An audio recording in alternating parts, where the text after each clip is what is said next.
Hello guys, welcome to बिन सुशील ज्ञान पाठशाला YouTube channel में आज सभी का स्वागत है। आज हम देखेंगे लिंग समाज और स्कूल का ये अगला क्वेश्चन, प्रजनन संबंधी अधिकार और लैंगिक अधिकारों का वर्णन। Describe the reproductive rights and the sexual rights. Answer, प्रजनन संबंधी अधिकार और लैंगिक अधिकार क्या है? Reproductive rights and the sexual right क्या है? जैसे कि हम जानते हैं कि मानव में लैंगिकता सेक्सुअल के प्रति समझ ही उसमें उसके समाज के अन्य लोगों के साथ संबंधों को परिभाषित करती है। लैंगिकता एवं व्यक्ति के लिंग निर्धारण जिसमें अंतर्गत व पुरुष या स्त्री के रूप में पहचानी जाती हैं से है कहीं आगे तक विस्तृत है। लैंगिकता एक ऐसा अर्थ है जिससे मानव को अपने अस्तित्व का बोध होता है कि वह क्या है, वह स्त्री है कि महिला है, स्त्री है कि पुरुष है, वह स्वयं के बारे में क्या सोचता है, साथ ही दूसरे के बारे में क्या सोचता है, स्वयं के शरीर के लिए क्या महसूस करता है तथा इसी के सापेक्ष वह दूसरों को कैसे व्यवहार करता है आदि तमाम प्रकार के। इसमें एक व्यक्ति अपने लिंगानुरूप वरीयताओं तथा रुझानों को निश्चित करता है जिससे कि उसकी अभिवृत्ति तथा व्यवहार निर्धारित होती है। एक व्यक्ति के स्वयं की लैंगिकता को स्थापित करने तथा उनके अनुरूप व्यवहार करने की जो स्वतंत्रता होती है वह लैंगिकता अधिकार में निहित होती है। लैंगिक एवं प्रजनन स्वास्थ्य तथा अधिकार, sexual and the reproductive health and the rights, ESRHR। लैंगिकता तथा प्रजनन के लिए प्रयोग किए जाने वाले अधिकार मानव अधिकार ह्यूमन राइट्स ही हैं। इसके चार क्षेत्र आते हैं जो कुछ मामलों में एक दूसरे से भिन्नता रखते हैं तथा कुछ मामले एक दूसरे के समानता रखते हैं। यह चार क्षेत्र हैं। पहला क्षेत्र है लैंगिक स्वास्थ्य सेक्सुअल हेल्थ, दूसरा लैंगिक अधिकार सेक्सुअल राइट, तीसरा है प्रजनन स्वास्थ्य रिप्रोडक्टिव हेल्थ और चौथा है प्रजनन अधिकार रिप्रोडक्टिव राइट्स। इन चार क्षेत्रों को अलग अलग माना जाता है लेकिन ये आपस में एक दूसरे से गुथे रहते हैं। इसी के तहत लैंगिक स्वास्थ्य तथा प्रजनन स्वास्थ्य को एक दूसरे का समानार्थी भी माना जाता है तथा लैंगिक अधिकार का प्रजनन अधिकारों के भी अवसर समान अर्थों में प्रयुक्त किया जाता है। कुछ संदर्भों में हम देखते हैं कि लैंगिक अधिकार लैंगिक स्वास्थ्य में ही समाहित किए जाते हैं। कुछ विश्वस्तरीय गैर सरकारी संस्थाएं NGOs जो कि लैंगिक तथा प्रजनन स्वास्थ्य व अधिकारों के लिए पुरजोर आवाज़ उठाती है, जो कि इस प्रकार से अग्र हैं। इनमें चार हैं ये। पहला IPPF international planets parenthood the federation है, दूसरा ILGA है, international lesbian and the gay aliens है, तीसरा है VASH है, world association for sexual health है, चौथा है HIV और एड्स है, ये इंटरनेशनल HIV एड्स एलियंस है। हम देखते हैं लैंगिक स्वास्थ्य क्या, सेक्सुअल हेल्थ क्या बोलता है। विश्व संगठन WHO 2002 के अनुसार ये कहा गया है कि लैंगिक स्वास्थ्य और लैंगिकता के संदर्भ में शारीरिक, मानसिक तथा सामाजिक कुशल क्षेप की अवस्था है। इसके लैंगिक संबंधों के प्रति एक सकारात्मक तथा सम्मानजनक रवैया रखा जाता है तथा सुरक्षित तथा सुखद लैंगिक अनुभवों जो कि विभेद, हिंसा तथा बल प्रयोग से परे होता है की संभावना रखी जाती है, जो कि लैंगिक स्वास्थ्य के अंतर्गत आते हैं। दूसरा, लैंगिक यौन अधिकार सेक्सुअल राइट्स क्या है? ESRHR, sexual right to humans.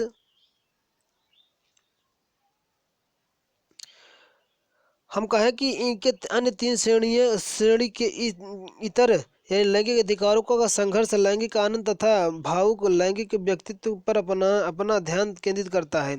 इसके लिए हम कहें कि महत्वपूर्ण मंच WAS है, जो कि वर्ष 1995 महिलाओं के बीजिंग सम्मेलन में प्लेटफॉर्म पर एक्शन ने यह स्थापित किया गया था,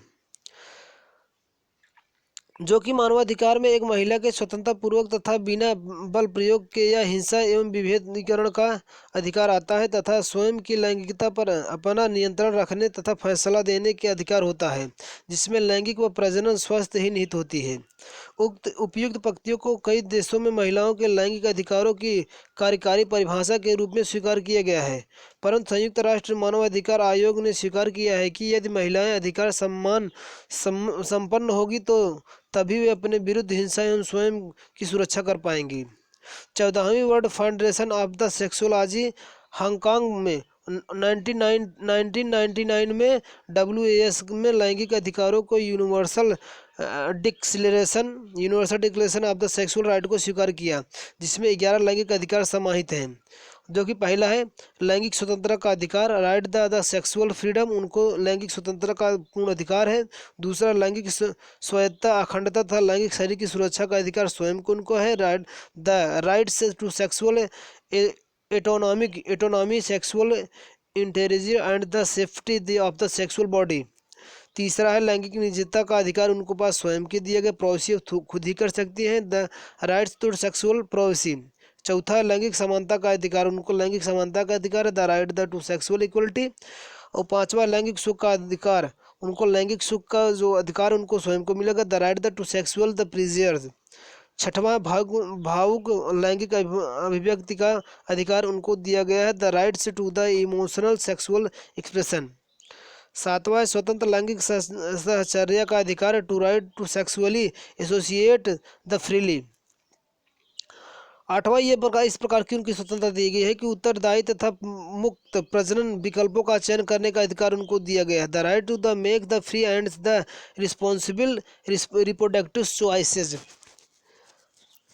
और नवा ये बताया गया है, नवा उनका अधिकार यह है कि वैज्ञानिक खोज पर आधारित लैंगिक जानकारी का अधिकार उनको है, the right to the sexual information based up to the scientific inquiry उनको पास दिया गया है। 10वां इस प्रकार से दिया गया व्यापक लैंगिक शिक्षा का अधिकार दिया गया है, और किसी भी व्यापक लैंगिक शिक्षा का अधिकार उनको दिया गया है कि वो अपना ग्रहण कर सकती है, the right to the comprehensive sexually education. और 11वां ये अंतिम और लास्ट ये बताया गया है कि उनको अधिकार मिला है कि लैंगिक स्वास्थ्य देखभाल का अधिकार उनको है, the right to the sexually health the care. हम कहते हैं कि लैंगिक अधिकार मानवाधिकार से सम्मिलित किए गए हैं, लेकिन तब भी मानवाधिकार का अभ्यास यह सुरक्षित करता है सभी मानव दूसरे के अधिकारों का सम्मान करेंगे। WHO अक्टूबर 2002 का संयुक्त राष्ट्र के घोषणा पत्र में प्रत्येक व्यक्ति की स्वास्थ्य तथा लैंगिक व प्रजनन के अधिकार पर जोर दिया गया है। और वर्ष 2015 में USA सरकार ने मानवाधिकार तथा वैश्विक विकास के विचार विमर्श में लैंगिक अधिकार सेक्सुअल राइट शब्द का प्रयोग करना शुरू कर दिया। अगला है प्रजनन स्वास्थ्य, रिप्रोडक्टिव हेल्थ क्या है, किस प्रकार से होता है। जबकि विश्व स्वास्थ्य संगठन ने यह बताया कि WHO की स्वास्थ्य की परिभाषा शारीरिक, मानसिक तथा सामाजिक कुशलक्षेम वेल बीइंग प्रजनन स्वास्थ्य या लैंगिक स्वास्थ्य शामिल है। WHO बच्चे ने यह बताया है कि प्रजनन स्वास्थ्य का तात्पर्य यह है कि लोग एक जिम्मेदार, संतुष्ट एवं संतुलित जीवन गुजार सके और प्रजनन करने की सामर्थ्य तथा निर्णय लेने की स्वतंत्रता रख पाएंगे कि वे ऐसा कब तक कितनी बार करना चाहेंगे। इसका एक तात्पर्य यह है कि यह भी निकल कर आता है कि स्त्री व पुरुष को जनसंख्या नियंत्रण, बर्थ कंट्रोल की जानकारी भी होगी तथा इसके संबंध में वे सुरक्षित, प्रभावी तथा स्वीकार तरीके अपना पाएंगे, जिसके कारण स्वस्थ शिशु के जन्म के लिए तथा सुरक्षित प्रसव हेतु उचित स्वास्थ्य सुविधाओं का उपभोग कर सकेंगे। हालांकि वास्तविकता में व्यक्ति को प्रजनन स्वास्थ्य के संबंध सुविधाओं का असमानताओं का सामना करना पड़ता है। यह असमानताओं सामाजिक, आर्थिक स्तर, शैक्षिक स्तर, आयु, धर्म तथा वातावरणीय कारकों पर निर्भर करता है। अगला प्रजनन अधिकार, रिप्रोडक्टिव राइट्स क्या है। इसमें यह बताया गया है कि प्रजनन जो अधिकार होता है, इसका तात्पर्य यह कहा जाता है कि प्रजनन तथा प्रजनन स्वास्थ्य संबंधित कानूनी अधिकार तथा स्वतंत्रता का होना है। जैसे कि बताया गया है कि WHO ने बताया, विश्व स्वास्थ्य संगठन के अनुसार ये बताया गया है कि प्रजनन अधिकार के अंतर्गत प्रत्येक व्यक्ति तथा दंपति को यह निर्णय लेने की आवश्यकता यानी स्वतंत्रता दी गई है कि वह कब कितने बच्चे को जन्म देगा तथा उससे जुड़ी स्वास्थ्य सुविधाओं लेने का उसे अधिकार भी होगा। इसके अंतर्गत ऐसे प्रजनन का निर्णय का अधिकार भी उन्हें दिया गया है जो विभेदन, बल प्रयोग, जबरदस्ती तथा हिंसा से मुक्त होता है। जैसे कि हम बताएं कि वर्ष 1994 में काहिरा के अंतर्राष्ट्रीय जनसंख्या तथा विकास सम्मेलन में स्वीकार यह किया गया था कि प्रजनन अधिकार लैंगिक तथा प्रजनन स्वास्थ्य व अधिकार के अंतर्गत ही आते हैं। वर्ष 1994 में संपन्न काहिरा के ICPD यानी international conference of the population and development में प्रजनन अधिकारों के साथ साथ ये भी बताया गया था कि परिवार नियोजन को बढ़ावा देने की बात कही गई थी। साथ ही यह भी बताया गया था कि महिलाओं के विरुद्ध हिंसा, सेक्स ट्रैफिकिंग तथा किशोर अवस्था को भी ध्यान में दिया जाता था। इसमें यह बताया गया था कि HIV और एड्स के परिणाम पर विचार नहीं किया गया, परंतु वर्ष 1999 ICPD यानी international conference of the population and development में ने अपने कार्यक्षेत्र को विस्तृत करते हुए यह बताया गया कि यह शामिल किया कि काहिरा के कार्यकारी प्रस्ताव को 184 संयुक्त राष्ट्र के सदस्यों राष्ट्रों द्वारा स्वीकार कर लिया गया था। जैसे कि हम जानते हैं कि बीजिंग सम्मेलन यानी बीजिंग प्लेटफॉर्म वर्ष 1995 बीजिंग में हुई चौथी विश्व महिला conference, fourth world conference of womens ने काहिरा की प्रजनन स्वास्थ्य की परिभाषा को मान्यता दी, लेकिन तब भी प्रजनन अधिकार को एक विस्तृत परिप्रेक्ष्य में देखा जाता है। जैसे कि कहा जाता है कि महिलाओं के मानवाधिकार के अंतर्गत वे अपनी लैंगिकता और लैंगिक तथा प्रजनन अधिकारों पर बिना किसी बल प्रयोग, विभेदीकरण तथा हिंसा के अपने शरीर पर नियंत्रण रख सकती हैं। और यह भी बताया गया कि स्वतंत्रतापूर्वक निर्णय भी ले सकती हैं। जब कहा यह भी बताया गया कि स्त्री और पुरुष के मध्य लैंगिक संबंधों का प्रजनन से संबंधित समान अधिकार होता है, जिसमें वे एक दूसरे को अखंडता का सम्मान करेंगे और साथ साथ लैंगिक व्यवहार एवं उनके परिणामों के प्रति स्वीकार्यता एवं जिम्मेदारी भी उठाने का स्वतंत्रता उनको दी गए हैं। बीजिंग के सम्मेलन में महिला को ये अधिकार मानव के अधिकार के संबंधित 12 महत्वपूर्ण क्षेत्र चिन्हित किए गए थे, जिनकी पैरवी की जानी चाहिए, जिसमें महिलाओं के प्रजनन अधिकारों को अविभाज्य, सार्वभौमिक तथा अहस्तांतरणीय मानवाधिकार के रूप में आकार प्रदान किया गया था।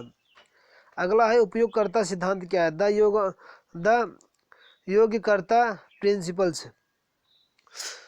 योग्यकर्ता सिद्धांत के अनुसार यह बताया गया कि वर्ष 2006 में एक विशेषज्ञ समूह द्वारा अंतर्राष्ट्रीय मानवाधिकार कानून को लैंगिक रुझान तथा जेंडर पहचान को मान्यता देने के लिए योग्यकर्ता सिद्धांत का सुझाव दिया गया था।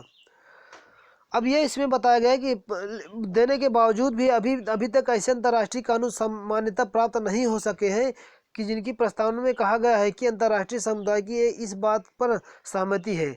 फिर भी एक मनुष्य स्वयं को लैंगिकता, जिसमें लैंगिक व प्रजनन स्वास्थ्य सम्मिलित है, इनसे भी संबंधित स्वतंत्रतापूर्वक निर्णय लेने का भी अधिकार दिया गया था। प्रजनन स्वास्थ्य के संबंध में कहा यह गया है कि ये राज्य की जिम्मेदारी है कि वे इस संबंध में नागरिकों को चिकित्सा तथा परामर्श सुविधाओं उपलब्ध कराएं। इसके अंतर्गत इसमें व्यक्ति के लैंगिक रुझान तथा जेंडर पहचान के अनुसार HIV एड्स की सूचना तथा इलाज, हार्मोनल इलाज तथा जहां पर आवश्यकता हो वहां पर जेंडर पुनः प्राप्ति इलाज यानी जेंडर रिजेमेंट्स ट्रीटमेंट उपलब्ध कराया जाएगा। हालांकि ये बताया जाता है कि अफ्रीकन, कैरिबियन तथा इस्लामिक देशों तथा रसिया फेडरेशन देशों में इन नियमों का मानवाधिकार के तहत शामिल करने पर आपत्ति जताई गई है, रोक लगाया गया है। जहाँ तक संभव पाता है कि चूंकि वर्तमान में विद्यमान अधिकांश अंतर्राष्ट्रीय मानवाधिकार कानून स्पष्ट रूप से प्रजनन तथा लैंगिक अधिकारों की घोषणा नहीं कर पाता है, जिनके कारण कई गैर सरकारी संस्थाएं, प्रशासनिक अधिकारी व अंतर्राष्ट्रीय संस्थाओं में कार्यरत विशेषज्ञ इन मानवाधिकार की व्याख्या को प्रजनन अधिकार से बद्ध करने का प्रयास कर रहे हैं।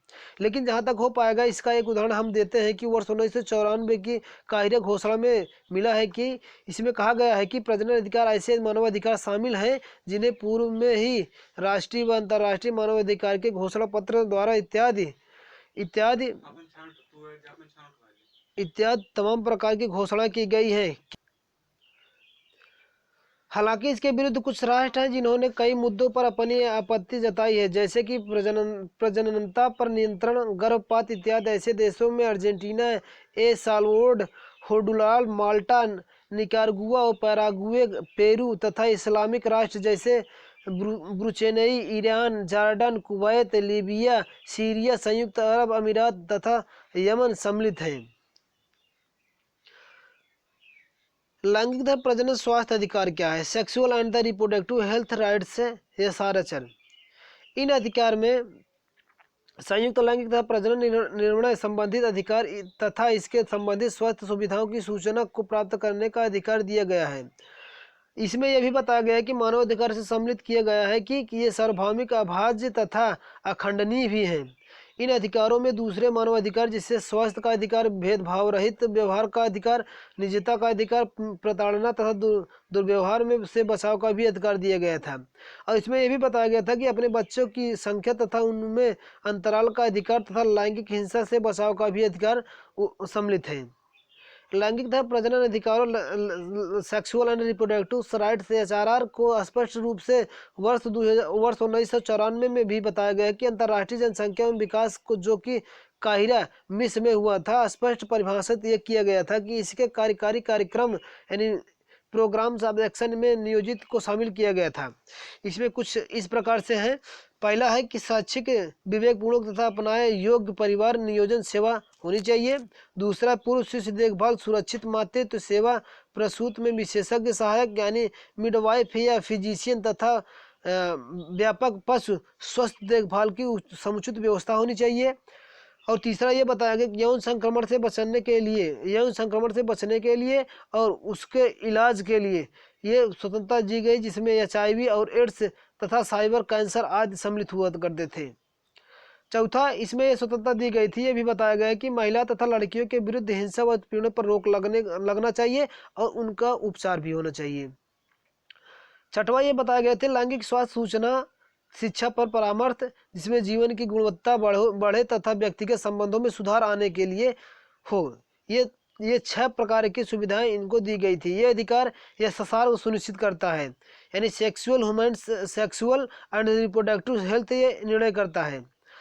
और यह भी बताया गया है कि सभी व्यक्ति को एक स्वस्थ, सुरक्षित, सहमतिपूर्वक लैंगिक जीवन जीने का अधिकार है। स्वस्थ जीवन जीने के लिए सही सूचना प्राप्त करने का अधिकार है। अपने शरीर पर नियंत्रण का अधिकार होना चाहिए तथा न केवल तब तक गर्भधारण हो तब जब तक चिकित्सा सेवा लेने का अधिकार है, बल्कि इसके बाद भी और तब भी जब वह निर्णय ले कि उन्हें गर्भधारण करना है या नहीं करना है।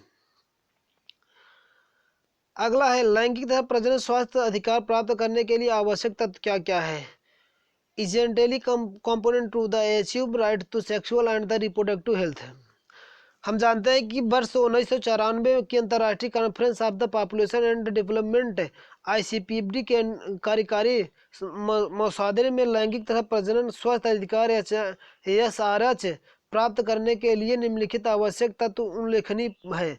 जैसे पहला कि इसमें कहें कि विभेद भाव से मुक्त होना चाहिए, कोई भी विभेद नहीं होना चाहिए।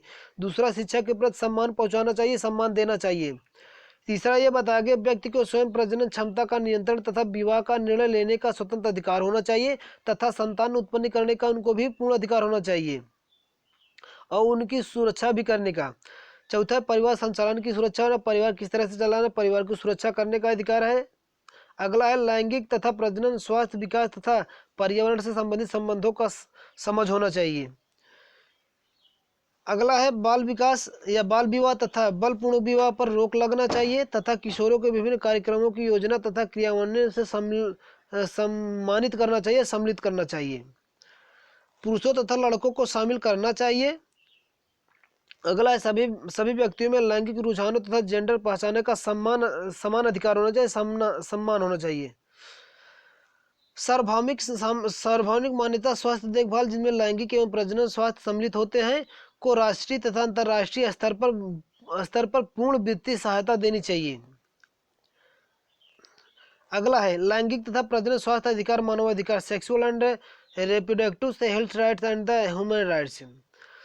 हम कहें कि लैंगिक तथा प्रजनन स्वास्थ्य अधिकार और मानवाधिकार इस प्रकार के। लैंगिक तथा प्रजनन स्वास्थ्य अधिकार तब सबकी पहुंच सुनिश्चित कराने के लिए बनी योजना तथा नीतियां तथा मानवाधिकार के बीच संबंध स्थापित करता है या दिखता है।